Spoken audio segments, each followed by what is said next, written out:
Lorsque le célèbre pianiste Pierce demanda à Simple Woman Adley de jouer du piano pour plaisanter, il s'attendait à une humiliation. La suite choqua tout le monde dans cette élégante salle de concert. Parfois, les cadeaux les plus extraordinaires se cachent derrière les visages les plus ordinaires, et un instant peut tout changer à jamais. Les lustres dorés projetaient une lumière chaleureuse sur le sol en marbre poli de la prestigieuse salle de concert. Les verres en cristal tintaient doucement tandis que les invités de marque en tenue de soirée se mêlaient avant le concert.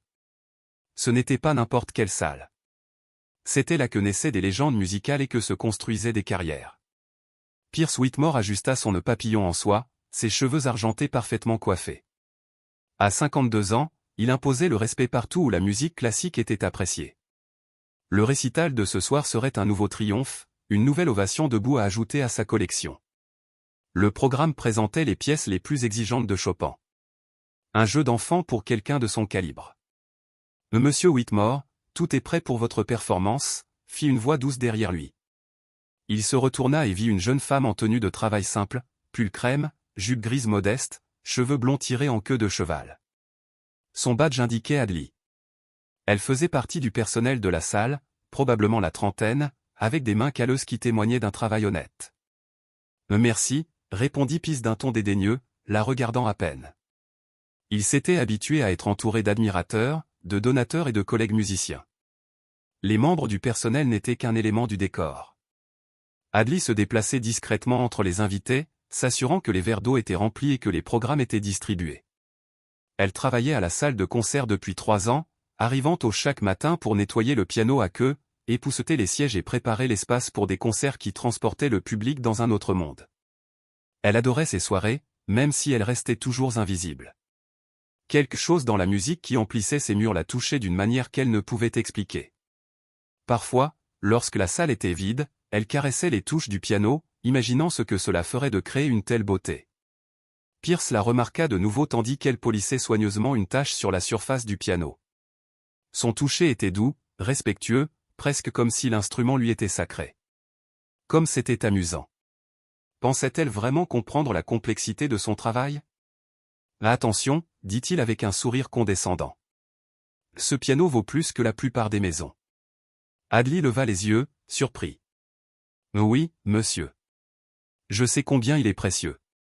J'en suis sûr. Pierce rit doucement, se retournant vers ses admirateurs. Le public commença à prendre place, l'excitation bourdonnant dans l'air. Les performances de Pierce étaient légendaires, techniquement impeccables, émotionnellement puissantes, et la soirée promettait d'être extraordinaire. Mais alors que Adley prenait place au fond de la salle, ni elle ni Pierce n'auraient pu imaginer comment la soirée allait se dérouler. Parfois, le destin a des projets qui dépassent nos espérances les plus folles, et ce soir, il allait donner à tous une leçon inoubliable. Les lumières s'éteignirent et Pierce se dirigea avec assurance vers la scène. Les doigts de Pierce dansaient sur les touches avec la précision d'un maître artisan. Chopin dansait comme un ballet. La première note jaillissait du piano comme de l'or liquide, chaque note parfaitement placée, chaque phrase sculptée par des années de pratique technique. Le public était hypnotisé, transporté par son indéniable talent. De sa place près du mur du fond, Adley ferma les yeux et se laissa submerger par la musique. Elle connaissait ce morceau. Chaque crescendo, chaque passage délicat, chaque apogée tonitruante. Dans son esprit, elle voyait l'histoire que la musique racontait. Amour, perte, triomphe et chagrin, tout cela tissé dans le génie de Chopin. Ses doigts bougeaient inconsciemment, suivant la performance de Pierce. Elle avait écouté cette ballade des centaines de fois, étudiant chaque enregistrement qu'elle avait pu trouver à la bibliothèque publique. La musique était son échappatoire, son sanctuaire depuis lors. Magnifique, n'est-ce pas ? Chuchota Madame Henderson, l'une des principales donatrices de la salle, à son compagnon. Pierce est tout simplement incomparable. Personne au monde ne peut interpréter Chopin comme lui. Pierce termina la ballade sous un tonnerre d'applaudissements. Il se leva, s'inclina gracieusement et savoura l'adoration. C'était son élément, la vedette, la révérence, la certitude de posséder quelque chose de rare et de précieux que les autres ne pouvaient admirer que de loin. « Pour ma prochaine pièce », annonça Pierce, sa voix portant aisément dans la salle. « Je vais interpréter l'attitude opus 10 de Chopin. 10 numéro 4. L'une des pièces les plus techniquement exigeantes du répertoire classique. » Adley en eut le souffle coupé. Elle connaissait cette attitude par cœur. Ses passages rapides comme l'éclair, son intensité émotionnelle, sa réputation de surpasser même les pianistes accomplis. Elle avait rêvé de la jouer elle-même, sans jamais oser l'essayer sur un vrai piano. La performance de Pierce fut impeccable, comme prévu. Ses mains se mouvaient comme des ailes de colibri, parcourant les passages périlleux avec aisance. Le public était sous le charme, suspendu à chaque note. Mais tandis qu'il jouait, Pierce remarqua quelque chose qui l'irritait. Cette femme de ménage, Adli, était toujours là, et son visage affichait une expression qu'il trouvait présomptueuse. Elle semblait connectée à la musique, comme si elle la comprenait, comme si elle appartenait à ce monde de sophistication et d'art. Quel ridicule! Que pouvait bien savoir quelqu'un comme elle des années d'entraînement, des sacrifices, du talent pur requis pour maîtriser de tels morceaux? C'était presque insultant qu'elle reste là, feignant d'apprécier quelque chose d'aussi hors de sa portée. Pierce termina sous une nouvelle ovation debout. En répondant aux applaudissements, son regard se posa à nouveau sur Adli. Une idée lui vint à l'esprit, une façon de rappeler à tous l'ordre naturel des choses, ceux qui appartenaient à ce monde raréfié et ceux qui n'y appartenaient pas. Alors que les applaudissements s'apaisaient, Pierce resta assis au piano, un léger sourire narquois aux lèvres. Au lieu d'annoncer son prochain morceau, il fit un geste vers le fond de la salle. « Mesdames et messieurs », dit-il d'une voix qui portait ce ton caractéristique de quelqu'un sur le point de faire une prestation. Je remarque qu'il y a un spectateur attentif au fond, qui semble particulièrement ému par la représentation de ce soir. Tous les regards se tournèrent vers Adli, qui sentit soudain le poids de sang perdu. Ses joues s'empourprèrent lorsqu'elle réalisa qu'elle était devenue le centre d'attention. « Vous là-bas », poursuivit Pierce en la désignant du doigt. La jeune femme en jupe grise. Vous semblez suivre attentivement. Dites-moi, jouez-vous du piano? La question flottait comme un piège, attendant d'être débloquée. Le cœur d'Adli battait fort. Elle sentait les marches curieuses du public, sentait le changement d'énergie dans la salle, passant d'une appréciation respectueuse à un amusement voyeuriste. Je me parvint à dire Adli d'une voix à peine audible. Le sourire de Pierce s'élargit. Un peu? Quelle modestie! Alors, quelqu'un qui appréciait autant Chopin ne serait sûrement pas contre une démonstration devant nos distingués invités. Un rire nerveux parcourut le public. Il pressentait ce qui se passait. Un maître musicien sur le point d'humilier quelqu'un qui avait outrepassé ses limites. C'était cruel, mais indéniablement divertissant. « Oh, je ne pouvais pas », protesta Adli en reculant d'un pas, « je ne suis qu'un membre du personnel. » Il le faut. Absurde, interrompit Pierce en se levant et en désignant le piano d'un geste solennel. La musique est pour tout le monde, n'est-ce pas? Vous ne voudriez sûrement pas décevoir nos généreux mécènes qui soutiennent cette salle. Le piège était parfaitement tendu. Refuser aurait été ingrat envers les donateurs. Accepter aurait conduit à une humiliation certaine. Pierce l'avait complètement coincé et savourait chaque instant. Madame Henderson se pencha en avant sur son siège, intriguée. D'autres spectateurs chuchotaient entre eux, certains semblant mal à l'aise face à la mise en scène évidente de Pierce, d'autres impatients de voir comment cette histoire allait se dérouler. « Allons, allez », insista Pierce d'un ton faussement encourageant. Que pourrait-il arriver de pire? Après tout, vous avez écouté avec tant d'attention. Peut-être avez-vous assimilé une technique par osmose. D'autres rires retentirent dans le public, même si certains invités s'agitèrent, mal à l'aise. Ils sentaient la cruauté sous le vernis poli de Pierce. Adli resta figée, l'esprit bourdonnant. Elle pensa à son petit appartement, à son modeste salaire, à sa place dans la hiérarchie mondiale. Elle repensa à toutes les fois où elle avait rêvé de s'asseoir devant un piano comme celui-ci, de partager la musique qui habitait son cœur. Mais surtout, elle pensait à la voix de son père. Adli. Parfois, la vie vous donne un moment pour révéler qui vous êtes vraiment. Adli prit une grande inspiration et s'avança. Le cliquetis de ses simples ballerines sur le sol de marbre sembla résonner dans le couloir soudain silencieux. À chaque pas, elle ressentait le poids de l'attente, du jugement et l'anticipation satisfaite de Pierce face à son échec. « Le merveilleux », s'exclama Pierce en frappant dans ses mains. « Notre courageux volontaire s'approche. Dites-moi, qu'aimeriez-vous tenter? Peut-être Twinkle, Twinkle, Little Star.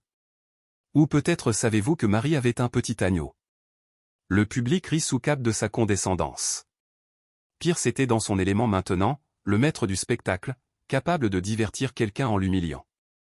Adli s'approcha du piano et se plaça près du banc, la main tremblante en touchant le bois poli. L'instrument était magnifique, un piano à queue de concert qui avait été joué par des légendes. Elle pouvait presque sentir l'histoire dans ses touches, les innombrables histoires qu'il avait racontées à travers la musique. En fait, dit-elle doucement, sa voix prenant de la force. Je pensais à la première ballade en sol mineur de Chopin.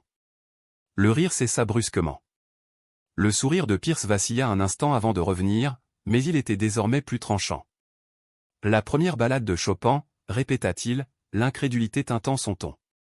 Ma chère, c'est l'un des morceaux les plus difficiles du répertoire. Cela demande des années d'études, une maîtrise technique que je sais parfaitement, interrompit doucement Adli en s'installant sur le banc. Ses doigts trouvèrent les touches et, pour la première fois de la soirée, elle se sentit à l'aise. Pierce rit, mais son rire semblait forcé. Eh bien, voyons ce que vous pouvez faire. Cela devrait être instructif pour tout le monde. Le public retint son souffle.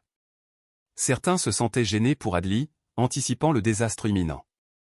D'autres percevaient quelque chose de différent dans sa posture, dans la façon dont elle positionnait ses mains dans le calme soudain qui s'était installé en elle. Pierce recula, croisant les bras, prêt à savourer le spectacle. Il imagina les notes maladroites, l'inadéquation technique, le moment où elle se rendrait compte qu'elle était dépassée. Puis il interviendrait gracieusement, peut-être en apportant une correction douce, et rétablirait l'ordre des choses. « Quand vous serez prêt », dit-il avec une courtoisie exagérée. Adli ferma les yeux un instant, ses doigts reposant légèrement sur les touches. Dans sa tête, elle entendit à nouveau la voix de son père. Non pas avec des mots cette fois, mais avec de la musique. La même Chopin baladée qu'ils avaient jouée ensemble tant d'années auparavant, avant que tout ne change. Elle ouvrit les yeux, contempla la multitude de visages et commença à jouer. Les premières notes résonnèrent claires et justes, et le sourire confiant de Pierce commença à s'estomper. Les premières phrases de la première Chopin baladée s'échappèrent des doigts de Adli avec une clarté qui provoqua une onde de choc dans la salle de concert. Ce n'étaient pas les notes hésitantes d'un amateur. Elles portaient la confiance d'une compréhension profonde, le toucher de quelqu'un qui avait vécu avec cette musique pendant des années. L'expression de Pierce passa de l'amusement à la confusion, puis à une expression proche de l'inquiétude. C'était impossible. La précision technique, le phrasé musical, la profondeur émotionnelle. C'était comme si une personne complètement différente s'était assise à son piano. Alors que Adli entamait le premier thème majeur de la ballade, son jeu révéla des strates d'interprétation qui surprirent même Pierce. Elle découvrit dans l'écriture de Chopin des nuances qu'il n'avait jamais envisagées, fit surgir des voix intérieures qui peignirent la mélodie de couleurs inédites. Le public resta figé. Madame Henderson resta bouche bée. D'autres invités se penchèrent en avant, n'assistant plus à une humiliation, mais à une expérience extraordinaire et inattendue. Les doigts de Adli naviguèrent dans la section centrale périlleuse avec une aisance époustouflante. Les passages rapides, qui défiaient même les pianistes chevronnés, semblaient couler naturellement de ses mains. Mais plus que la maîtrise technique. Son jeu possédait quelque chose qui manquait à la performance de Pierce, une honnêteté émotionnelle brute. Elle ne se contentait pas de jouer des notes. Elle racontait une histoire. Chaque phrase évoquait le désir, les rêves différés, la beauté découverte dans des lieux inattendus. La musique devint une fenêtre sur son âme, révélant des profondeurs que son apparence simple dissimulait. Pierce se surprit à écouter réellement, au lieu de se contenter d'attendre les erreurs. Contre sa volonté, il était entraîné dans son interprétation. Comment était-ce possible? Qui était cette femme? La section culminante de The Bad arriva, et Adli l'attaqua avec une passion qui coupa le souffle au public. Son corps tout entier vibra au rythme de la musique, chaque geste précis, chaque note parfaitement placée et pourtant spontanée. Le piano semblait chanter sous sa main, comme s'il avait attendu toute la soirée quelqu'un qui comprenne vraiment sa voix. À l'approche de la section finale, le jeu de Adli prit une dimension presque surnaturelle. La tristesse de la mélodie de Chopin devint personnelle, immédiate. Des larmes commencèrent à couler sur ses joues, mais son jeu ne faiblit jamais. L'émotion rendit son interprétation plus puissante, plus authentique. Le public était désormais silencieux, suspendu à chaque note. Certains invités furent émus aux larmes par la beauté inattendue qui se déployait sous leurs yeux. Ce n'était pas qu'une simple performance. C'était une révélation de l'esprit humain. Pierce resta figé, sa vision du monde s'effondrant à chaque phrase parfaitement exécutée. Tout ce qu'il croyait savoir sur le talent, la classe sociale, sur qui méritait de faire de la musique dans des salles comme celle-ci était remis en question par la femme simple qu'il avait cherché à humilier. Adli atteignit le dernier passage de la ballade, où le génie de Chopin condensa toute une vie d'émotions en quelques mesures. Son jeu devint presque éthéré, chaque note flottant dans l'air comme une prière. La salle de concert était devenue un espace sacré, métamorphosé par une musique qui semblait venir d'ailleurs que de la technique ou de l'entraînement. Alors que le dernier accord s'estompait dans le silence, l'écho persista dans l'air pendant ce qui sembla une éternité. Personne ne bougea. Personne ne respira. Le silence était si total que le tic-tac de l'horloge antique du hall résonnait à travers les portes closes. Puis, lentement, Madame Henderson se leva. Les yeux brillants de larmes, elle se mit à applaudir. Non pas les applaudissements polis d'un devoir social, mais l'admiration tonitruante réservée au moment de véritable article 1 à 1, le public tout entier se leva, l'ovation grandissant jusqu'à emplir tous les recoins de la salle. Pierce resta immobile, fixant Adli comme s'il la voyait pour la première fois. Celle qu'il considérait comme une simple employée venait de livrer l'une des performances les plus émouvantes qu'il ait jamais vues. La prise de conscience le frappa comme un coup de poing. Il avait eu tort. Adli s'assit au piano, bouleversée par la réaction. Elle n'avait jamais joué devant un public, n'avait jamais imaginé que sa musique puisse avoir un tel impact. Les années de pratique dans son minuscule appartement, les innombrables heures passées à enregistrer et à écrire des partitions avaient conduit à cet instant impossible. Pierce commença ainsi, puis s'arrêta. Son éloquence habituelle l'avait abandonné. Il s'approcha lentement du piano, comme s'il s'approchait d'un sanctuaire. « Depuis combien de temps joues-tu » répondit Adli doucement, essuyant les larmes de ses joues. « Mon père m'a appris. » Il était pianiste aussi, mais il n'avait jamais eu de telles occasions. Pierce sentit quelque chose se fissurer dans sa poitrine. L'armure de privilèges et de suppositions qu'il avait portée si longtemps. Je vous dois des excuses. Ce que j'ai fait ce soir était inexcusable. Le public s'était tu, percevant ce moment d'intimité entre deux musiciens.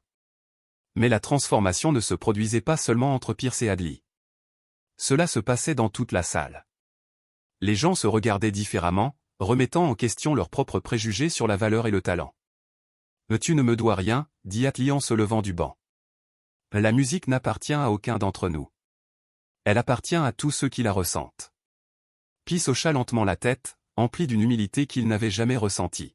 « Envisageriez-vous de jouer la deuxième partie du programme de ce soir ? Je pense que notre public mérite d'en entendre davantage. » La question flottait dans l'air, pleine de possibilités et de rédemption. « C'est impossible » protesta Adli, mais Pierce secoua fermement la tête. « S'il vous plaît » dit-il, et ce mot était désormais empreint de respect sincère, et non de condescendance. « Je joue depuis 30 ans, et je n'ai jamais entendu Chopin jouer avec autant de vérité. Le public mérite ce cadeau. » Madame Henderson s'écria de son siège, « Oui, ma chère. Continuez. » C'était extraordinaire. D'autres voix se joignirent à elle, encourageant Adli à rester au piano. L'atmosphère dans la salle avait complètement changé. Ce qui avait commencé comme une soirée de divertissement officiel était devenu quelque chose de bien plus significatif, un rappel que le talent et la beauté pouvaient surgir des endroits les plus inattendus. Adli observa les visages qu'il observait. Ce n'étaient plus les inconnus intimidants d'une heure plus tôt. C'étaient des êtres humains, reliés par le langage universel de la musique. Elle repensa à son père, à toutes les fois où il lui avait dit que la musique était faite pour être partagée. « Peut-être encore un morceau » dit-elle doucement. Pierce recula, lui cédant entièrement la scène. C'était son moment, et il comprit que son rôle était simplement d'en être témoin. Adli choisit le nocturne en mi bémol majeur de Chopin, une pièce qui l'avait réconforté pendant bien des nuits difficiles. Lorsqu'elle commença à jouer, la salle se remplit à nouveau de magie. Cette performance était différente de la ballade, plus douce, plus intime, comme une berceuse chantée par quelqu'un qui comprenait autant la tristesse que l'espoir. Dans le public, les gens commencèrent à réfléchir à leur propre vie. Madame Henderson pensa à la gouvernante qu'elle avait à peine reconnue, se demandant quel talent et rêve caché pouvaient bien se cacher derrière ce visage familier et invisible. Un homme d'affaires se souvint de ses propres aspirations musicales abandonnées. Une dame de la haute société se demanda pourquoi elle n'avait jamais regardé au-delà du statut social pour discerner la vraie valeur de quelqu'un. Pierce écouta avec un étonnement grandissant et une admiration plus profonde, sincère. Adli n'était pas seulement compétente techniquement. C'était une artiste au sens propre du terme. Elle lui rappela pourquoi il était tombé amoureux de la musique, avant que la célébrité et la reconnaissance ne viennent tout compliquer. Alors que la soirée touchait à sa fin, Pierce prit une décision qui allait changer leur vie. Lorsque la dernière note s'éteignit et que le public lança une nouvelle ovation debout, il s'avança et prit la main de Hadley. « Mesdames et messieurs », annonça-t-il d'une voix emplie d'une humilité inédite. « Ce soir, vous avez assisté à quelque chose de rare, l'émergence d'un véritable artiste. Hadley nous a rappelé à tous que la musique n'est pas une question de pédigré ou de prestige. Il s'agit d'avoir le courage de partager ce qui vit dans son cœur. » L'ovation continua, mais c'était désormais une célébration plutôt qu'une simple reconnaissance. 6 mois plus tard, Hadley foulait le même sol en marbre de la salle de concert, mais tout avait changé. Ce soir-là, son nom était inscrit au programme en lettres élégantes, Hadley Morrison Piano. Les affiches à l'extérieur annonçaient son premier récital, soutenu par un fonds de bourse créé par Pierce pour les talents méconnus. Madame Henderson s'approcha, rayonnante de fierté. « Ma chère, j'ai du mal à croire que c'est la même jeune femme qui nettoyait nos verres il y a 6 mois à peine. »« Je suis toujours la même personne, » répondit Hadley avec un sourire. « J'ai juste un piano plus grand maintenant. » Pierce apparut à ses côtés, n'étant plus l'interprète arrogant de cette soirée mémorable. Sa rencontre avec Hadley l'avait profondément touché, le poussant à créer une fondation qui recherchait des talents musicaux méconnus dans des lieux inattendus. Ce soir-là, il allait lui servir de page Turner, une inversion des rôles symbolisant sa transformation. « Nerveux ?» demanda-t-il. Terrifié, Hadley admit, mais aussi reconnaissante. « Si tu ne m'avais pas défié ce soir-là, si je n'avais pas été une idiote, tu veux dire, » corrigea Pierce. « J'ai failli laisser mon arrogance détruire quelque chose de beau. J'apprends encore à m'améliorer. » La salle affichait complet ce soir-là, la rumeur s'étant répandue au sujet de la femme de ménage qui avait stupéfié le public avec son don extraordinaire. Mais le public n'était pas là pour le spectacle. Ils étaient venus chercher l'émotion authentique qui les avait si profondément touchés des mois auparavant. En prenant place au piano, Hadley repensa au chemin parcouru. La mort prématurée de son père avait brutalement mis fin à son éducation musicale, la forçant à travailler n'importe quel travail. Pendant des années, elle avait cru qu'une partie de sa vie était terminée à jamais. Mais les rêves, avait-elle appris, ne meurent jamais vraiment. Ils attendent patiemment le bon moment pour refaire surface, que quelqu'un croit à nouveau en eux, même si ce quelqu'un est soi-même. Les lumières s'éteignirent et Hadley commença son récital avec la même ballade Chopin qui avait tout déclenché. Mais ce soir-là, il la jouait non pas comme un défi ou une révélation, mais comme une célébration des secondes chances et du courage d'être vu pour qui l'on est vraiment. Dans le public, Pierce écoutait, les larmes aux yeux. Il avait passé sa carrière à être techniquement parfait, mais Hadley lui avait appris que le plus grand pouvoir de la musique résidait dans sa capacité à connecter les cœurs humains. Elle lui avait fait un cadeau ce soir-là, la chance de se souvenir de sa propre humanité. Alors que les dernières notes résonnaient et que le public se levait en signe d'appréciation, une vérité résonnait dans la salle. Parfois, la plus belle musique naît des endroits les plus inattendus, interprétée par des mains qui ont connu à la fois les difficultés et l'espoir. Qu'avez-vous pensé de l'incroyable parcours de Hadley? Avez-vous déjà découvert des talents cachés dans des endroits inattendus? Partagez vos impressions dans les commentaires ci-dessous. J'adore lire vos histoires. Si cette histoire de seconde chance et de cadeaux inattendus vous a touché, abonnez-vous et activez la cloche de notification. Il y a tant d'autres histoires inspirantes qui attendent d'être racontées. D'où regardez-vous aujourd'hui? Dites-le moi dans les commentaires. Et n'oubliez pas, on ne sait jamais qui, autour de vous, pourrait porter un don extraordinaire. Parfois, il suffit d'y croire. En eux.